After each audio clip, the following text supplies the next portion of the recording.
संरक्षणासंदर्भात चर्चा करताना कोणत्याही मर्यादा येत नाही. जर आमच्या देशाने अमेरिकेसमोर गुडघे टेकलेले आहेत, आमच्या देशाचं नेतृत्व तिथे बसून ट्रम्प करतो आहे, त्याच्यावरती जर आम्ही चर्चा करणार नसू तर कशावर चर्चा करणार? यापूर्वी चीन 1971चं युद्ध असेल, 65चं युद्ध असेल, संसदेमध्ये सविस्तर चर्चा झालेली आहे.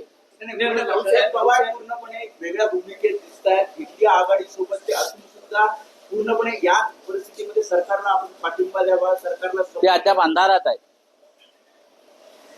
त्यांची राष्ट्रभक्ती वेगळ्या लेवलची आहे, आमची राष्ट्रभक्ती टोकाची आहे. आम्ही नरेंद्र मोदी, अमित शहा आणि त्यांच्या सरकार हे राष्ट्रभक्तीचं ढोंग करत आहे आणि राष्ट्रभक्तीच्या आडून व्यापार करत आहे.